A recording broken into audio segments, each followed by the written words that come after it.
ഇന്ത്യയിൽ എന്തിന് ലോകത്ത് തന്നെ ഒരു ഗവൺമെന്റിന് പോലും അധികാരമില്ലാത്ത ഒരു സ്ഥലം ഭൂമിയിലുണ്ടെന്ന് പറഞ്ഞാൽ നിങ്ങൾ വിശ്വസിക്കുമോ? ഇന്ത്യൻ ഭരണഘടന അവിടെ ബാധകമല്ല. പോലീസിന് പോലും അവിടെ പോകാൻ പേടിയാണ്. പട്ടാളക്കാർക്ക് അവിടെ ഇറങ്ങാൻ അനുവാദമില്ല. നമ്മൾ ഇന്ന് 5Gയും ആർട്ടിഫിഷ്യൽ ഇന്റലിജൻസും സംസാരിക്കുന്ന ഈ 2026ലും കൃത്യം 60,000 വർഷം പുറകോട്ട് പോകുന്ന ഒരു ടൈം മെഷീനാണ് ഈ സ്ഥലം, നോർത്ത് സെന്റിനൽ ഐലൻഡ്. ഈ ദ്വീപിലെ മനുഷ്യർ ഇന്ത്യക്ക് സ്വാതന്ത്ര്യം കിട്ടിയ വിവരം ഇപ്പോഴും അറിഞ്ഞിട്ടില്ല. എന്തിന് രണ്ടാം ലോക മഹായുദ്ധം നടന്നതോ മനുഷ്യൻ ചന്ദ്രനിൽ ഇറങ്ങിയതോ ഒന്നും ഇവർ അറിഞ്ഞിട്ടില്ല. കൃഷി ചെയ്യാൻ പോലും അറിയാത്ത, തീ ഉണ്ടാക്കാൻ ഇപ്പോഴും ബുദ്ധിമുട്ടുന്ന ശിലായുഗത്തിൽ ജീവിക്കുന്ന മനുഷ്യർ. പക്ഷെ ഒരു കാര്യം ഓർക്കുക, ഇവർ പാവങ്ങളല്ല. ഇവരുടെ ദ്വീപിന്റെ 5 കിലോമീറ്റർ പരിധിയിൽ ആര് വന്നാലും, അത് സമാധാനം പറയാൻ വന്ന മിഷണറി ആണെങ്കിലും വഴിതെറ്റി വന്ന മത്സ്യത്തൊഴിലാളി ആണെങ്കിലും മറുപടി ഒന്നേ ഉള്ളൂ: വിഷം പുരട്ടിയ അമ്പുകൾ. ഇന്ന് ടോക്ക് വിത്ത് റോണിക്സിൽ നമ്മൾ പോകുന്നത് ഭൂമിയിലെ ഏറ്റവും നിഗൂഢമായ, ആരും പോകാൻ ധൈര്യപ്പെടാത്ത ആ നിരോധിത ദ്വീപിലേക്കാണ്. ജോൺ അലൻ ചൗ എന്ന യുവാവിന്റെ ഡയറിക്കുറിപ്പിലെ അവസാന വരികൾ എന്തായിരുന്നു? 1981 കുടുങ്ങിപ്പോയ കപ്പലിലെ നാവികർ എങ്ങനെയാണ് അവിടുന്ന് രക്ഷപ്പെട്ടത്?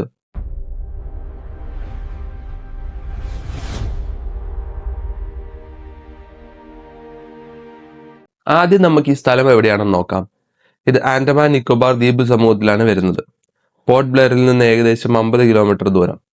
കാഴ്ചയിൽ ഇതൊരു ഭംഗിയുള്ള സ്ഥലമാണ്. നീല നിറത്തിലുള്ള കടൽ, നിറയെ പച്ചപ്പ്. പക്ഷെ ഈ ഭംഗി ഒരു കെണിയാണ്. ഈ ദ്വീപിന് ചുറ്റും പ്രകൃതി തന്നെ ഒരു വൻ മതിൽ പണിതു തീർത്തിട്ടുണ്ട്. പവിഴപ്പുറ്റുകൾ. അതുകൊണ്ട് തന്നെ വലിയ കപ്പലുകൾക്ക് ഇതിന്റെ അടുത്തേക്ക് വരാൻ സാധിക്കില്ല. ചെറിയ വള്ളങ്ങളിൽ വേണം വരാൻ. അതുകൊണ്ടായിരിക്കാം ആയിരക്കണക്കിന് വർഷങ്ങളായിട്ട് ഇവർക്ക് പുറലോകവുമായി ഒരു ബന്ധവും ഇല്ലാതിരിക്കാൻ കാരണം. ഇവിടെ താമസിക്കുന്ന സെന്റിനലീസ് എന്ന ഗോത്രവർഗം 60,000 വർഷങ്ങൾക്ക് മുമ്പ് ആഫ്രിക്കയിൽ നിന്ന് കുടിയേറിയ മനുഷ്യരുടെ ആദ്യ വിഭാഗത്തിൽപ്പെട്ടവരുടെ പിൻതലമുറക്കാരാണെന്ന് കരുതപ്പെടുന്നു. 60,000 വർഷം. നിങ്ങളൊന്ന് ആലോചിച്ച് നോക്കുക. പിരമിഡുകളും റോമൻ സാമ്രാജ്യവും ഉണ്ടാകുന്നതിനൊക്കെ മുമ്പ് തന്നെ ഇവർ ഇവിടെയുണ്ട്. ഇവരുടെ ഭാഷ ഏതാണെന്ന് നമുക്ക് ഇന്നും അറിയില്ല. തൊട്ടടുത്ത് കിടക്കുന്ന ആൻഡമാൻ ദ്വീപിലെ ആൾക്കാർക്ക് പോലും ഇവരുടെ ഭാഷ മനസ്സിലാകില്ല.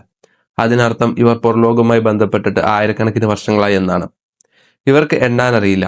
1, കുറെ എന്നീ 2 വാക്കുകളാണ് ഇവരുടെ കണക്കിലുള്ളത്. ഇവർ കൃഷി ചെയ്യാറില്ല. കാട്ടിൽ നിന്ന് കിട്ടുന്ന പഴങ്ങളും വേട്ടയാടി കിട്ടുന്ന മൃഗങ്ങളുമാണ് ഇവരുടെ ഭക്ഷണം. ഏറ്റവും അത്ഭുതകരമായ കാര്യം എന്തെന്നാൽ തീയാണ്. ഇവർക്ക് തീ ഉരച്ചുണ്ടാക്കാൻ അറിയില്ല എന്ന് പറയപ്പെടുന്നു. ഇടിമിന്നൽ വഴി കാട്ടുതീ ഉണ്ടായിക്കഴിഞ്ഞാൽ ആ തീ അവർ അണയാതെ സൂക്ഷിക്കും. ഇനി അഥവാ അണഞ്ഞു പോയി കഴിഞ്ഞാൽ അടുത്ത ഇടിമിന്നൽ വരുന്നത് വരെ അവർ കാത്തിരിക്കും. ശരിക്കും ഒരു ടൈം ക്യാപ്സ്യൂൾ പോലെയാണ് ഈ ദ്വീപ്. പലരും ചോദിക്കുന്ന ഒരു ചോദ്യമുണ്ട്: നമ്മളെ എന്തിനാണ് അവർ ഇത്രയും വെറുക്കുന്നത്? നമ്മൾ ചെന്നാൽ അവർക്ക് ഭക്ഷണവും മരുന്നും ഒക്കെ കൊടുക്കില്ലേ?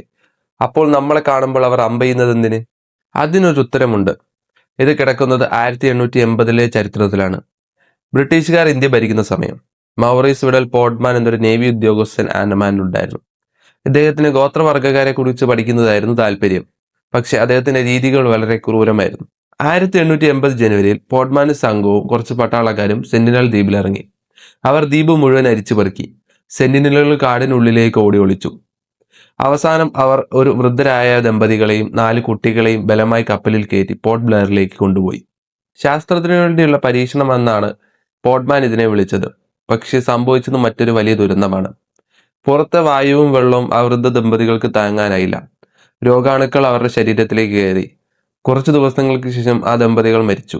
ഭയന്നുപോയ ബ്രിട്ടീഷുകാർ ആ 4 കുട്ടികളെയും തിരിച്ചു കൊണ്ടുവിടാൻ തീരുമാനിച്ചു. വെറും കൈയോടെയല്ല, കുറെ സമ്മാനങ്ങളുമായിട്ട്. അങ്ങനെ അവർ 4 പേരും ആ ദ്വീപിലെത്തി. പക്ഷെ അവരുടെ കൂടെ പുറത്തുനിന്നുള്ള രോഗാണുക്കളും ഉണ്ടായിരുന്നു. ആ ദ്വീപിലെ 3/4 ആളുകളും ആ രോഗാണുക്കൾ കാരണം മരണപ്പെട്ടു എന്നാണ് ചരിത്രകാരന്മാർ പറയുന്നത്.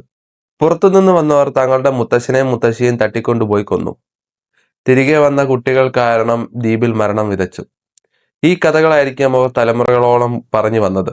അതുകൊണ്ടാകാം പുറത്തുനിന്ന് വന്നവർ ചെകുത്താന്മാരാണെന്നും അവർ വന്നാൽ മരണം ഉറപ്പാണെന്നും വിശ്വസിക്കുന്നത്. അതുകൊണ്ടാണ് നമ്മളോടുള്ള ഭയം അവർക്ക് ഇപ്പോഴും ഉള്ളത്. കാലം മാറി. 1981 ഓഗസ്റ്റ് 2 MV പ്രിംറോസ് എന്ന ചരക്ക് കപ്പൽ ബംഗ്ലാദേശിൽ നിന്നും ഓസ്ട്രേലിയയിലേക്ക് പോവുകയായിരുന്നു. പക്ഷെ ഈ ദ്വീപിന് അടുത്ത് വെച്ച് അവർ ഒരു കൊടുങ്കാറ്റിൽപ്പെട്ട് പവിഴപ്പുറ്റുകളിലേക്ക് ഇടിച്ചു കയറി. കപ്പലിൽ 31 ജീവനക്കാരുണ്ടായിരുന്നു. കപ്പൽ മുങ്ങുന്നില്ല, പക്ഷെ അനങ്ങാൻ പറ്റില്ല. അവർ വിചാരിച്ചു രക്ഷപ്പെട്ടു, തൊട്ടടുത്തൊരു ദ്വീപ് കാണുന്നുണ്ടല്ലോ. പക്ഷെ പിറ്റേ ദിവസം രാവിലെ ക്യാപ്റ്റൻ ബൈനോക്കുലറിലൂടെ കണ്ട കാഴ്ച ഞെട്ടിക്കുന്നതായിരുന്നു. കറുത്ത നിറമുള്ള നഗ്നരായ മനുഷ്യർ കുന്തങ്ങളും അമ്പുകളും പിടിച്ച് തീരത്ത് നിന്ന് കപ്പലിന് നേരെ നോക്കി ആക്രോശിക്കുന്നു. ക്യാപ്റ്റൻ ലിയു ചുങ്ലോങ് ഹോങ്കോങ്ങിലെ ഓഫീസിലേക്ക് അയച്ച വയർലെസ് സന്ദേശം ഇതാണ്: wild man, estimate more than 50, carrying various home made weapons, worrying they will board us at sunset. ഏകദേശം ഒരാഴ്ചയോളം ആ കപ്പലിലെ ജീവനക്കാർ മരണഭയത്തിൽ കഴിഞ്ഞു. ദ്വീപവാസികൾ വള്ളങ്ങളിൽ വരാൻ ശ്രമിച്ചെങ്കിലും കടലിലെ തിരമാലകൾ കാരണം അവർക്ക് കപ്പലിന്റെ അടുത്തേക്ക് എത്താൻ കഴിഞ്ഞില്ല. ഒടുവിൽ ONGCയുടെ ഹെലികോപ്റ്റർ വന്ന് കപ്പലിലെ ജീവനക്കാരെ ഓരോരുത്തരായി എയർലിഫ്റ്റ് ചെയ്ത് രക്ഷിച്ചു. ഈ സംഭവത്തിന് മറ്റൊരു വശം കൂടിയുണ്ട്. കപ്പൽ അവിടെ തന്നെ ഉപേക്ഷിക്കപ്പെട്ടു. പിന്നീട് സെന്റിനലീസ് ആളുകൾ ആ കപ്പലിൽ കയറി.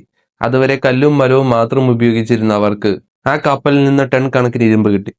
അവർ അതെടുത്ത് മൂർച്ച കൂട്ടി തങ്ങളുടെ അമ്പുകളുടെ അറ്റത്ത് പിടിപ്പിച്ചു. അങ്ങനെ 1981 അവർ ശിലായുഗത്തിൽ നിന്ന് ലോഹയുഗത്തിലേക്ക് മാറി. ഇന്ന് നമ്മൾ എവിടെ പോയാൽ അവർ അയക്കുന്ന അമ്പുകളിൽ പണ്ടത്തേതുപോലെ കല്ലിൻ്റെതല്ല, ഇരുമ്പിൻ്റെതാണ്. അത് അയക്കുന്ന വേഗതയും ശക്തിയും കൂട്ടും. എല്ലാ കൂടിക്കാഴ്ചകളും ആക്രമണത്തിലായിരുന്നില്ല അവസാനിച്ചത്. ചരിത്രത്തിൽ ഒരേ ഒരു തവണ അവർ നമ്മളെ നോക്കി ചിരിച്ചു. 1991 ജനുവരി 4 ആന്ത്രോപോളജിസ്റ്റായ മധുബാല ചതപതിയും ത്രിലോകനാഥ് പണ്ഡിറ്റും അവർ അടങ്ങുന്ന ഒരു സംഘം ആ ദ്വീപിനടുത്തേക്ക് പോയി. സാധാരണ പോലെ അവർ അമ്പെടുത്തെങ്കിലും ഇത്തവണ ഒരു ട്രിക്ക് ഉപയോഗിച്ചു. അവർ ഒരു വള്ളം നിറയെ തേങ്ങ കൊണ്ടുപോയിരുന്നു.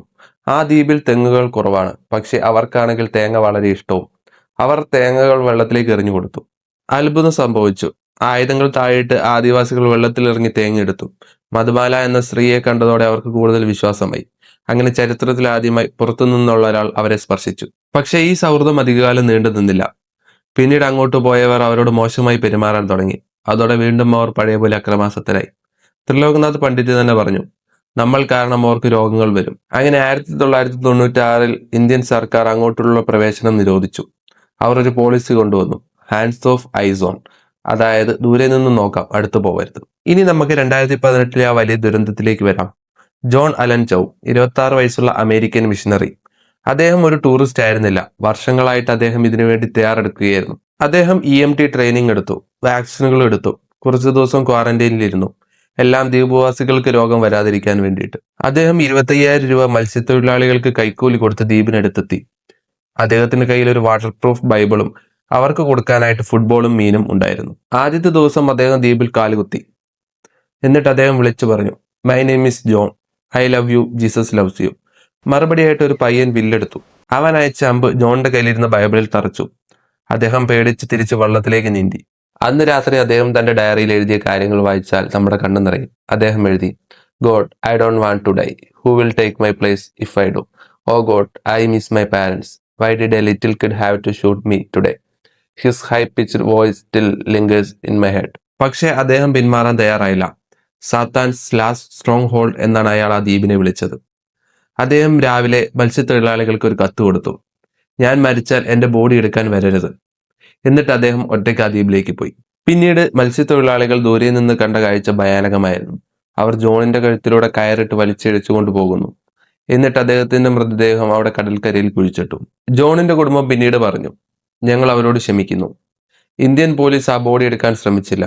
കാരണം 1, അവർ പോലീസിനെ ആക്രമിക്കും. 2, പോലീസ് കാരണം അവർക്ക് ചിലപ്പോൾ രോഗങ്ങൾ വരാം.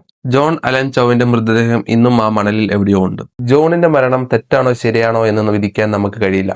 കാരണം അദ്ദേഹത്തിന് അദ്ദേഹത്തിൻ്റെതായ വിശ്വാസങ്ങൾ ഉണ്ടായിരുന്നു. പക്ഷെ നമ്മൾ ആ ദ്വീപിലേക്ക് പോകുന്നത് ഒരു ബയോ വെപ്പൺ കൊണ്ടുപോകുന്നത് പോലെയാണ്. നമ്മളുടെ ഒരു തുമ്മൽ മതി അവരുടെ വംശം മുഴുവൻ ഇല്ലാണ്ടാക്കാൻ. നമ്മൾ അവരെ മൃഗശാലയിലെ കാഴ്ചവസ്തുക്കളെ പോലെ കാണരുത്. അവർക്കും ജീവിക്കാൻ അവകാശമുണ്ട്, അവരുടെ ലോകത്ത്, അവരുടെ നിയമങ്ങളിൽ. ആ ദ്വീപ് അവർക്ക് വിട്ടുകൊടുക്കുന്നതാണ് നമ്മുടെ സംസ്കാരം. ഈ വീഡിയോയെക്കുറിച്ച് നിങ്ങൾക്ക് എന്ത് തോന്നുന്നു? ജോൺ അലൻ ചൗ ചെയ്തത് ശരിയാണോ? കമന്റ് ചെയ്യുക. ഈ വീഡിയോ ഇഷ്ടപ്പെട്ടാൽ ലൈക്ക് ചെയ്യുക, ഷെയർ ചെയ്യുക. അടുത്തത് നമ്മൾ പോകുന്നത് ബ്രസീലിലെ പാമ്പുകളുടെ ദ്വീപിലേക്കാണ്. ഓരോ ചതുരശ്ര മീറ്ററിലും 5 വിഷപ്പാമ്പുകളുള്ള the snake island. This is Ivin Jose signing of.